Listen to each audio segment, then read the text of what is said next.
Curfew Doga. Curfew के ऐलान ने सनसनी फैला दी। सारा क्षेत्र आधे घंटे में खाली कर दीजिए। 10 बजे के बाद कर्फ्यू लगाया जा रहा है। Quick move, hurry up. 10 बजे के बाद कर्फ्यू ग्रस्त एरिया में देखते ही गोली मार दी जाएगी। सचमुच आधे ही घंटे में पूरे इलाके में लग गया था कर्फ्यू। कैसी अजीब बात है। मंत्री जी पर हमला उसने करना है 2 बजे और कर्फ्यूग्रस्त इलाके में हमारी ड्यूटी है 1:45 तक। ठीक 2 बजे चप्पा चप्पा वीरान हो गया। इतना गहरा सन्नाटा आ गया कि सुई भी गिरे तो आवाज हो बम की। 1:46 पर कर्फ्यूग्रस्त इलाके में चप्पे चप्पे पर दिखाई पड़ने लगे ब्लैक कैट कमांडोज। गली में कोई परिंदा भी दिखे तो शूट कर दो उसे। मंत्री जी का सख्त ऑर्डर है ये। ब्लैक कैट कमांडो के अलावा गली में दिखने वाले हर व्यक्ति की लाश गिरनी चाहिए मंत्री जी के बंगले के पास, और ऐसी ही व्यवस्था है।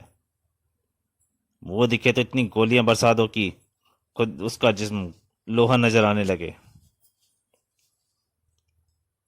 और वो जिसकी रगों में लहू की जगह बह रहा हो बारूद, जिसके सीने में सुलग रहा हो लावा, जिसके जिस्म में हो फौलाद, और जिसके हाथों में हो न्याय की चाबुक। दुनिया के किसी भी कारखाने में नहीं बनी वो गोली जो उस जिस्म में लोहा भर सके। क्या था वो इंसान। उफ, 25वीं मंजिल से नीचे कूद पड़ने वाले उस रहस्य को हम भला क्या कहेंगे। पागल नहीं कहेंगे तो और क्या कहेंगे। मगर पांव जमीन से जा लगे उस जलजले के। सही सलामत ही नीचे उतर आया था वो। खौफनाक सन्नाटे की आवाज में भी ही नहीं बल्कि खुद उसकी उछाल दिया उस गश्त करते ब्लैक कैट कमांडोज को। ओह, ये क्या, कौन है ये? ऊपर से आया है, इसका ओलिया यही है वो। न्याय की चाबुक का वार हुआ पहले। ठूं ठूं ठूं। गोलियों की बारिश। लाशों के ढेर लगा दिए उस रहस्य बेरहम ने। लाशों की सड़क पर आगे बढ़ता चला गया वो। एक क्षण के लिए भी बंद न होने दी उसने शोलों की बारिश। दहल उठे थे इमारतों के बंद लोग। बाहर लगातार गोलियों की बारिश हो रही है। गोलीबारी इतनी जबरदस्त है, एक इंसान को खत्म करने के लिए कितनी गोलियां चलाएंगे ये गार्ड्स।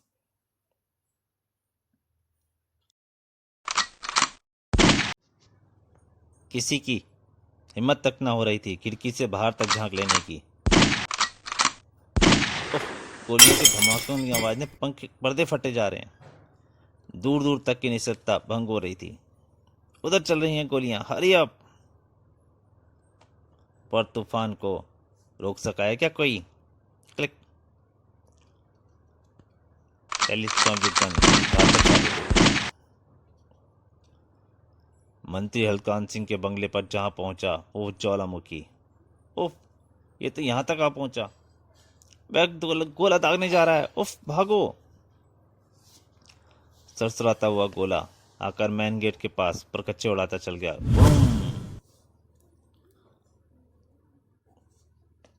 बात ने ऊपर उल्लू खेल रहे थे इमारत के ऊपर। जीवन का नामो निशान तक नहीं था उसमें। मंत्री हलकट सिंह पहले ही बंगला खाली कर चुका था।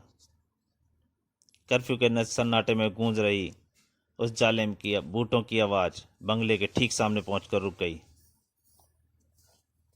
चेहरे पर पत्थर सी कठोरता, जबड़े भिजे हुए, आंखों से टपक रहा था खून। उफ उफ, क्या करने जा रहा है ये बेरहम।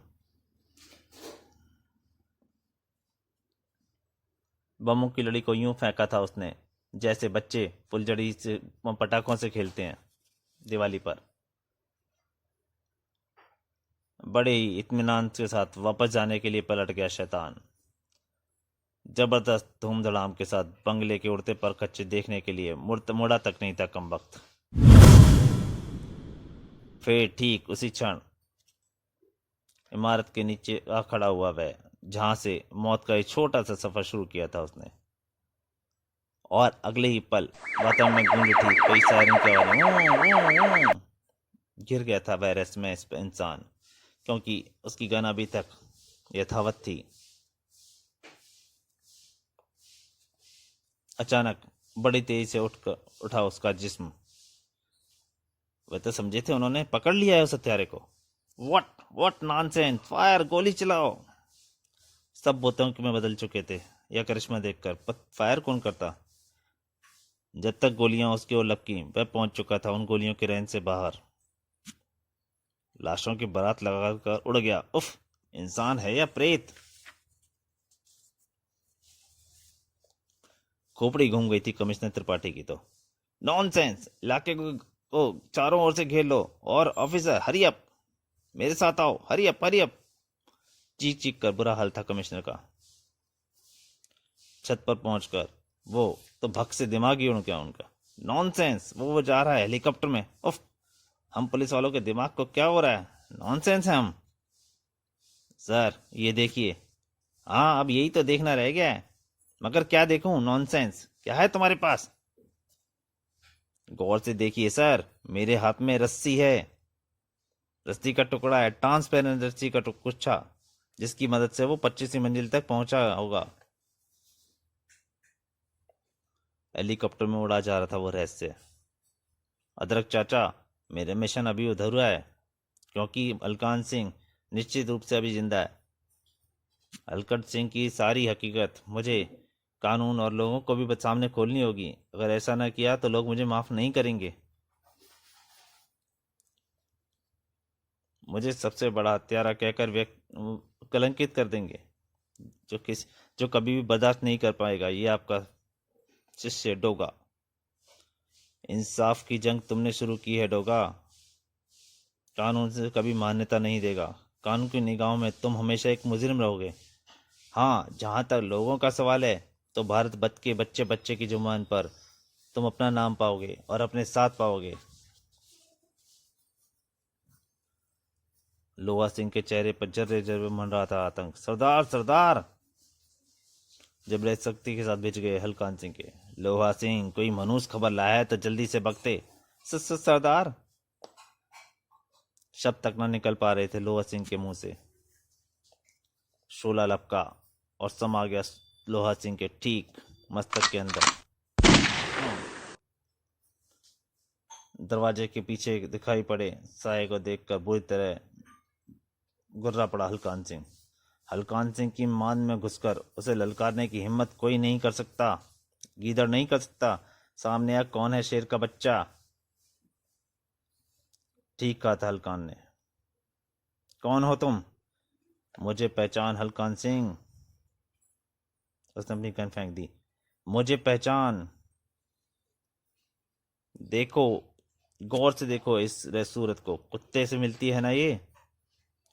गंदगी पर मंडराते कुत्तों के बीच से ही उठाया था ना तुमने उस कचरे के डिब्बे को। और इसी के साथ खौफनाक ढंग से फटफड़ी हलकान सिंह की आंखें। तो तुम। उफ, पहचान गया था उसे। सुअर की औलाद, तो तू ही है वो कुत्ता जिसने हमारे 20 ब्लैक कैट कमांडोज की धज्जियां उड़ाने के साथ हमारे बंगले को राख का ढेर बना दिया। भयानक अट्ठास कर उठा वो। हा हा हा, आखिर आ गए ना अपनी असलियत पर, मंत्री हलकट सिंह उफ डाकू हलकान सिंह। मैं तो सिर्फ कुत्तों के साथ पला हूं, तुम तो सचमुच के कुत्ते हो हलकान सिंह। पान खराब की आड़ में नशे का गुलाम बना रहे हो तुम भोले भाले इंसानों को। पान मसाले में नशा मिलाकर बेच रहे हो तुम, जिसे एक बार खाकर ही खाने वाला उसका दीवाना हो जाता है। बेहिसाब जुर्म किए हैं तुमने हलकान सिंह। किस किस का हिसाब दूं मैं तुम्हें। आज उन सब तुम्हारी मौत के साथ चुकता कर दूंगा। हलकान सिंह ने बेल्ट पर लगी वह इकलौती गोली बाहर निकाल ली। डोगा, तेरी तलाश वर्षों से थी मुझे। तूने बहुत जख्म दिए हैं मुझे। आज ये गोली लगाएगी उन जख्मों पर मरहम। हलकान सिंह ने गोली रिवॉल्वर में चैम्बर में डाल दी। चला गोली हलकान सिंह, देखता हूं कि तेरी की गोली तेरी मौत कर जाती है या तेरा कफन। देकर दबा दिया हलकान सिंह ने। बैक वाली डोगा के सीने में जाके घुस गई। जबड़े बिछ गए डोगा के। अब मेरी बारी है हलकान सिंह, अब मेरी बारी है। गले में घुटने लगी हलकान सिंह की आवाज़। आह! गटर का कीड़ा, वो कुत्ता जिसे तुमने जीवन दिया था, आज आज तुझसे तेरा जीवन लेगा। हलकान सिंह कुत्ते की तरह बाहर निकल गई थी हलकान सिंह की जीभ।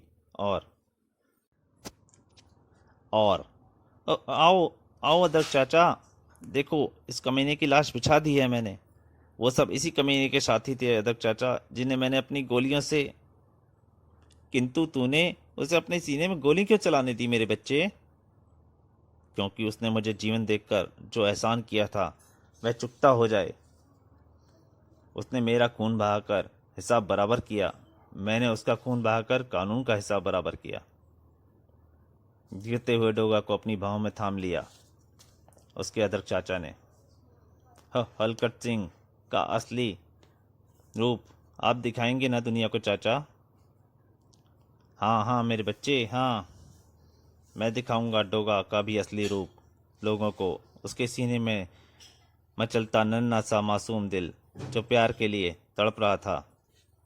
दिखाऊंगा डोगा, वक्ती का वो जज्बा जो ठूस ठूस कर भरा है वहाँ। दिखाऊंगा वो बेरहम, दिखाऊंगा वो नफरत का तूफान जो शैतानों के लिए अंगार के रूप में सुलग रहा है। तो दोस्तों, ये कहानी यहीं तक। इसके दूसरे भाग में जल्दी आपके सामने आ जाऊंगा। इसकी अगली कॉमिक ये है डोगा।